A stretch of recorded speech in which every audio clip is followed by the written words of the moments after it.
السلام عليكم. السلام عليكم هاني. يا باشا الراجل معانا على المكالمة. ماشي دخلك معاهم. ماشي.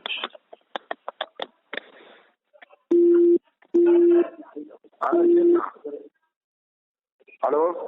السلام عليكم. عليكم السلام ورحمة الله وبركاته. مين؟ ايوه يا شيخنا. انا خطاب يا مدير. ماشي يا هاني، اتكلم تمام انت. الحمد لله. اتفضل يا استاذ احمد، الراجل معاك. السلام عليكم. انت بتعرف باسمه. السلام عليكم، ازيك يا حاج؟ السلام عليكم. وعليكم السلام ورحمه الله وبركاته. الحاج مين معايا يا فندم؟ انا مع حضرتك احمد ناصر معاك مكاوي. يا فندم، ناصر معاك. اهلا بيك يا حاج ناصر، اخبار حضرتك ايه؟ اهلا بيك يا مدير. الله يخليك. حاج ناصر حضرتك صاحب المكان؟ لا مش صاحب المكان يا مدير.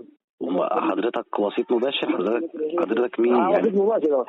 حضرتك عارف صاحب المكان يا حاج ناصر؟ ايه؟ حضرتك عارف صاحب المكان او شفت المكان ده رحته؟ ايوه عارف صاحب المكان وعارف المكان نفسه. المكان ده مش في جبل، يعني اديني وصفة المكان ده في جبل؟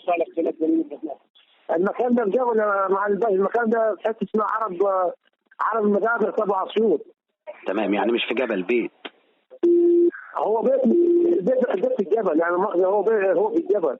معايا هاني؟ في الجبل.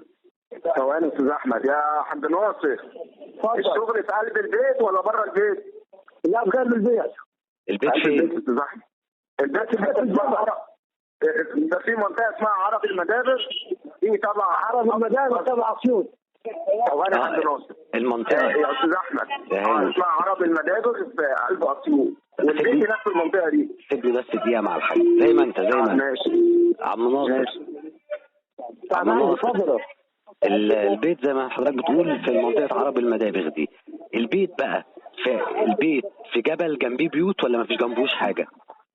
لا دي قرية مع الباشي. قرية.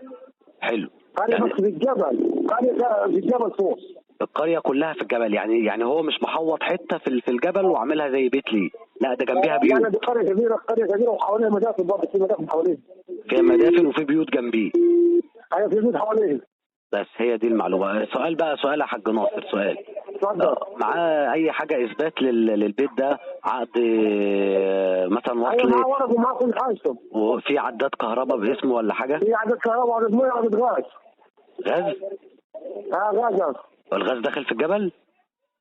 ايوه دي قرية كبيرة مع الباشا، دي اسمها عرب المدابر، قرية كبيرة. تمام، يعني هو معاه سيبك من الغاز دي، معاه مثلا عداد الكهرباء باسمه وعداد الميه باسمه. عدد الكهرباء باسمه وعدد الميه باسمه. طب زي الفل. ومعاه ورق ملكيه للبيت؟ معاه ورق من كده، معاه حق انتفاع بالبيت. حق انتفاع من مين؟ حق انتفاع ايوه من الجبل الدولة؟ ناخده حق انتفاع بالبيت. من الدولة؟ يعني عقد اخضر اللي باخده بالبيت، والجبل كله الجرازات. شهر عقاري يا استاذ احمد. عقد اخضر. تمام. يعني معاه كل ورقه؟ كل ورقه معاه. تمام يا حاج ناصر. وانت حضرتك عارف معرفه كويسه يعني. اتفضل يا هاني لو عايز تقول الله حاجه. يخليك. اتفضل يا هاني. هو انت الشيخ اللي مشغلهم؟ انا الشيخ اللي مشغلهم. طيب انتوا نازلين كم متر يا حاج ناصر؟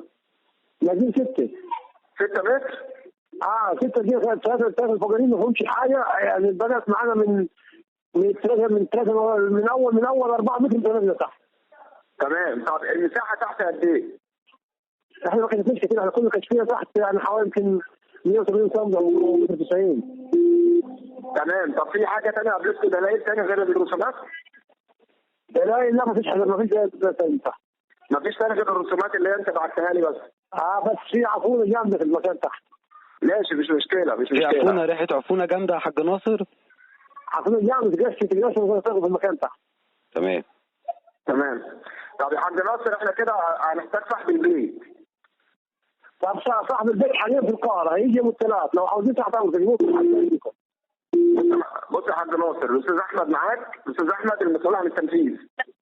تعالى الاستاذ احمد. بص يا حاج ناصر، احمد هيشرح لك على كل حاجه دلوقتي. بص يا حاج ناصر، احنا المكان هنعرضه سليم، خدنا عليه موافقه سليم، هنطلب منكم تصوير بكود عشان نجيب لكم سعر عليه. تمام يا مدير. جبنا السعر وانتوا وافقتوا بيه، صاحب البيت وحضرتك هتشرفونا هنا اهو، يقعد مع الناس يتفقوا ويطلعوا هناك معاه، يعملوا المسحه بتاعتهم، يعملوا الجسه بتاعتهم والمسحه بتاعتهم، المكان موجود والحاجه موجوده، فلوسكم اللي انتوا شفتوها هتجيلكم. خلاص ما تحت امرك يا معالي الباشا. انت فهمت قصدي في الحته دي؟ يعني مفيش فلوس بتتحرك الا غير اما الناس تتاكد ان حاجتها موجوده. الناس هيعملوا مسحه وجسه باذن الله بمشيئه الرحمن الاجهزه. هسلمك المكان ده وهسلمك مكان ثلاث شهادي باذن الله. ان شاء الله باذن الله، ان شاء الله باذن الله، ربنا يعني يكرمك الحمد ويفتح لله لك الحمد الخير. لله الحمد لله اللهم لك الحمد لله شغال كويس وعندي كذا مكان، بس يعني اللي يخلص فيهم ده مش عايزين يخلص يعطونا الثلاث يعطونا الجنب ما نخليناش لما احنا كامله، يعني يعطونا الكافي عن البيوت اللي حوالينا. يا حاج ناصر اتفضل. انت اللي مسؤول كده قدامنا مش الراجل. انا بقول لك يعني وقت ما عندي تليفون للحاج عثمان هتجيب الراجل وهتجيلنا على القاهره. ما فيش مشاكل بس يا هاني الاول بعد ما ناخد الموافقه ويبعتوا لنا يعملوا لنا تصوير بكود عشان نسمعكم اللي سعر. انت عاوزه. تمام يا حاج ناصر. بس اهم حاجه يكون في جديه في الكلام يا استاذ احمد. ان شاء الله ناخد موافقه على المكان الاول وبعد كده ربك يسويها، تلاقي الجديه وكل حاجه تلاقيها مظبوطه. يا استاذ احمد انا بعد اذنك هتكلم معاك. يا مؤاخذه انا عندي 3 اماكن. تمام. 3 اماكن نفس الطريقه دي. والله لو تركت معاك المشوار ده اديك 3 اماكن. يا حاج عثمان يا حاج عثمان. ايوه يا عم هاني. يا حاج ناصر اتفضل. بص يا حاج ناصر، هو دلوقتي التصوير اللي انت بعته لنا عند الدكتور تمام؟ فالدكتور لازم يترجم الحاجات اللي هي مكتوبه على الحيط. تمام؟ ماشي يا مدير. لقى الحاجه قيمه، يعني هتجيب حاجه قيمه تمام؟ هيقول لك المكان بتاعي تمام؟ لقى الحاجه اللي فيه مش قيمه للدرجه اللي هيقول لك لا. عشان اقول لك انا بعد اذنك انا ممكن اتكلم معاك بس المكان ده ده في مقبره الملك مثل كاري. يا باشا انا مترجم المكان، يعني مترجم المكان وعارف المكان اللي فيه. معلش يا هاني. شوف القوس. معلش قول كده المكان انت ايه؟ معلش يا حاج انا سامعك اتفضل. ايه؟ المكان ايه؟ مترجم انت حضرتك ايه؟ معلش ما سمعتش. المكان مقبره الملك نفرتاري. نفرتاري اه. الملكه نفرتاري. مش المكان المكان ترجمه. تمام. انت ترجمه براحتكم وانا تحت امر الطريق اللي قبل النرد الاحمر. تمام. المكان مقبره الملك نفرتاري وبعد منها على طول بمترين في مؤاخذه اخوه على طول في اخو الملك نفرتاري بعدين بعد المكان ده بمترين. تمام. هنشوف الناس هتقول ايه وربك يسهل ان شاء الله. لا تحت امرك الزحمه. الله يخليك يا حاج ناصر. الله يخليك. تحت امرك الزحمه. ماشي. تمام يا عم ناصر. تحت امرك يا مدير تحت امرك. عثمان خلاص كده. ماشي يا عثمان بكره نكمل يا عثمان ان شاء الله يا عثمان. خلاص لما تيجي البلد هنا تطبخ ماشي يا عثمان تحت امرك. ماشي. سلام عليكم. يا عم ناصر يا عم ناصر.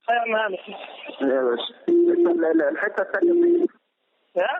الحته الثانيه فين؟ الحته الثانيه لسه نشوفها كده الراب هو قاعد ندرس نشوف الدنيا فيها واكلمك ثاني قلت نخلص الاول. خلاص ماشي. انت كده ملفت الراجل تحت ايديك ها؟ ايوه كده خلاص اهو. يعني وقت ما اديلك تليفون